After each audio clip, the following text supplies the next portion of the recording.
Assalamualaikum warahmatullahi wabarakatuh. Hamdan wa syukranillah, salatan wa salaman ala rasulillah wa ala alihi wa sahbihi wa mawala.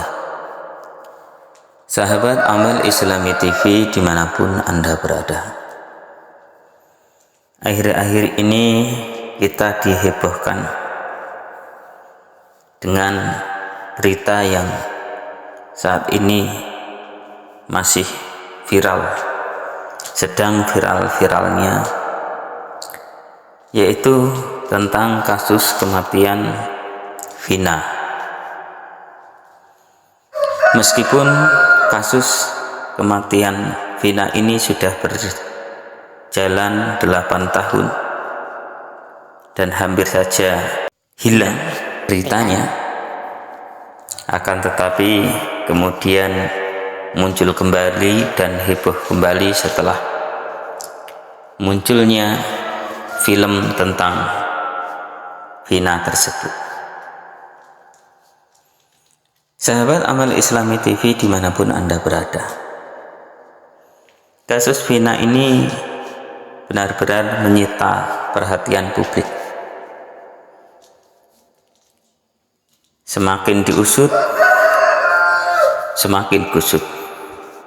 Mungkin seperti itulah ungkapan yang tepat untuk kasus ini, karena semakin hari kasusnya semakin membuat publik menjadi bingung tentang siapa sebenarnya pelaku sebenarnya dari kasus pembunuhan ini. Sahabat Amal Islami TV dimanapun Anda berada, kasus yang terjadi saat ini hampir sama yang terjadi dengan kasus asal-usul dari nama sebuah surat, yaitu surat Al-Baqarah. Tahukah sahabat, jadi tidak sekarang, tidak dahulu, banyak sekali kasus-kasus atau kisah-kisah cerita yang hariannya itu memiliki keserupaan, kesamaan kasus. Jika saat ini kita tengah dihebohkan oleh berita terbunuhnya Vina, yang kemudian dari kasus ini akan banyak orang yang menjadi kambing hitam, ada orang yang akan menjadi tersangka, menjadi tertuduh, dan bisa jadi pelaku utamanya malah bersantai karena bebas dari tuduhan. Kemudian orang yang tidak tahu menahu malah menjadi tersangka dan dihadapkan pada ancaman hukuman yang begitu berat. Tapi semoga kasus pembunuhan Vina ini juga nantinya akan melahirkan sebuah kisah yang sama pula dengan kisah asal-usul munculnya nama surat di dalam Al-Quran. Semoga nanti dari kasus ini ada satu tokoh yang akan diangkat derajatnya oleh Allah Subhanahu wa Ta'ala, sebagaimana diangkatnya derajat pemilik sapi, yaitu sapi betina yang terdapat di dalam Al-Quran. Dalam kasus Vina kita melihat satu tokoh yang sangat menyita perhatian publik dan bahkan mendapat dukungan luas dari publik Indonesia. Tokoh tersebut adalah Peggy Setiawan, si kuli bangunan. Masyarakat Indonesia begitu meyakini bahwa Peggy ini bukanlah pembunuhnya, sehingga masyarakat Indonesia berbondong-bondong begitu mendukung.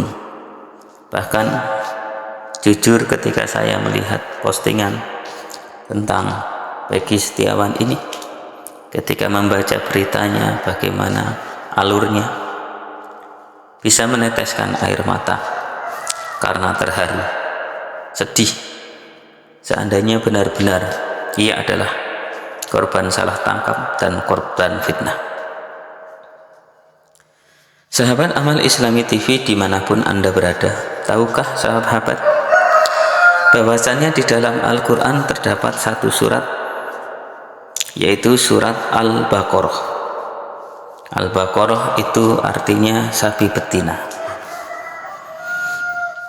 Dan tahukah sahabat, di dalam munculnya surat Al-Baqarah ini, itu ada sebuah kisah yang hampir memiliki kesamaan kisah dengan terbunuhnya Vina. Jadi tentang pembunuhan, kemudian gara-gara peristiwa pembunuhan tersebut kemudian memunculkan fitnah yang sangat besar sehingga hampir saja terjadi peperangan karena adanya pembunuhan tersebut. Yang membedakan adalah peristiwa Al-Baqarah ini itu terjadi pada zaman Nabi Musa, di mana masih ada nabi yang hidup di dalam kaum tersebut, sehingga permasalahan tersebut bisa cepat terselesaikan karena petunjuk dari nabi tersebut. Sahabat Amal Islami TV dimanapun Anda berada, jadi dikisahkan di dalam Al-Quran, di dalam surat Al-Baqarah, tentang kenapa kemudian nama surat ini diberi nama Al-Baqarah. Ini karena ada satu kisah seekor sapi betina dan pemiliknya. Pemiliknya ini yang nantinya akan menjadi tokoh yang terkenal. Sahabat Amal Islami TV dimanapun Anda berada, jadi kisah Al-Baqarah itu dimulai dari ayat 71.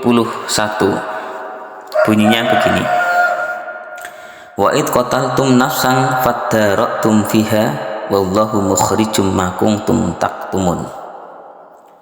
Jadi pada suatu pagi di kalangan Bani Israel, di suatu perbatasan desa, ditemukan sebuah mayat yang terbunuh. Karena terbunuhnya mayat ini adalah seorang tokoh yang kaya raya, saudagar kaya raya yang terbunuh mati berada di perbatasan. Yang karena terbunuhnya tokoh ini kemudian hampir saja terjadi peperangan, pertumpahan darah dari dua kubu, yang kemudian akhirnya ketika hampir terjadi pertumpahan darah, maka kemudian datanglah seorang yang bijak, kemudian berkata kepada mereka, bukankah di antara kalian ada nabi? Maka tanyakanlah, mintalah penyelesaian kepada nabi tersebut. Nabi tersebut adalah Nabi Musa. Sahabat Amal Islami TV dimanapun Anda berada, dilanjutkan. Jadi kemudian karena adanya kasus ini, maka kemudian Allah Subhanahu wa Ta'ala memerintahkan kepada Nabi Musa di dalam ayat yang ke-67 disebutkan, wa idh qala Musa liqaumihi innallaha ya'murukum an tadhbahu baqarah qalu atattakhiduna huzwa qala a'udzu billahi an akuna minal jahilin qalu ud'u lana rabbaka yubayyin lana ma hi qala innahu yaqulu innaha baqaratun la faridu wa la bikrun awan baina dzalik faf'alu ma tu'mar. Qalu ud'u lana rabbaka yubayyin lana ma launuha qala innahu yaqulu innaha baqaratun safra'u faqi'un launuha tasurrun nadhirin. Qalu ud'u lana rabbaka yubayyin lana ma hi innal baqarata syabaha 'alaina wa inna insya'allahu lamuhtadun. Qala innahu yaqulu innaha baqaratun la dhalulun tusirul arda wa la tasqil hars musallamatun la syiyata fiha qalu al-ana ji'ta bil haqqi fatabahuha wa ma kadu yaf'alun. Sahabat Amal Islami TV dimanapun Anda berada, jadi setelah hampir saja terjadi pertumpahan darah antara dua desa karena terjadinya pembunuhan di perbatasan, kemudian Bani Israel ini pun, kaum Bani Israel ini pun, kedua desa Bani Israel ini pun kemudian menemui Nabi Musa agar diberikan solusi, ditunjukkan sebenarnya siapa pembunuh sebenarnya. Nah, setelah mendengarkan permintaan kaum Bani Israel dari kedua desa tersebut, akhirnya Nabi Musa pun berdoa kepada Allah Subhanahu wa Ta'ala agar diberikan petunjuk. Akhirnya apa? Akhirnya Allah Subhanahu wa Ta'ala pun memerintahkan kepada Nabi Musa agar berkata kepada Bani Israel. Perintahnya apa? Perintahnya adalah agar mereka menyembelih sapi. Ini perintah Allah Subhanahu wa Ta'ala. Nah, setelah diperintahkan untuk menyembelih sapi,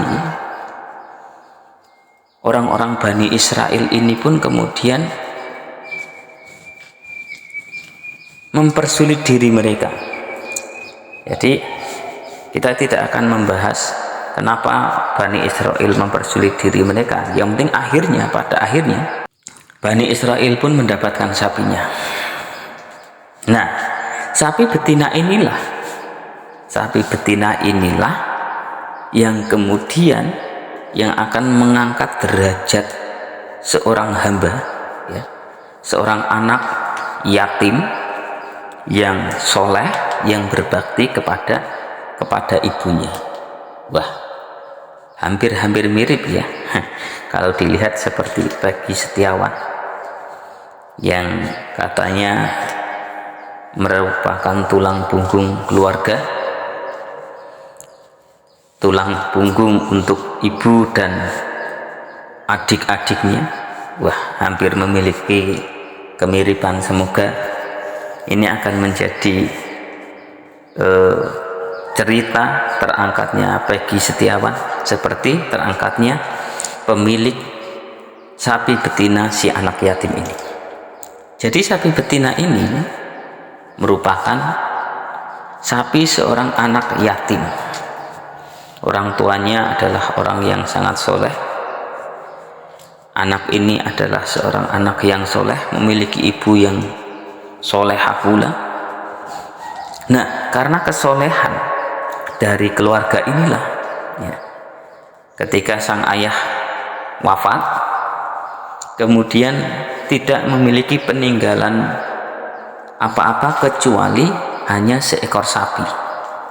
Seekor sapi betina, ya, anak sapi betina, yang sapi tersebut dilepaskan di hutan, bukan dipelihara di rumah, akan tetapi liar di hutan.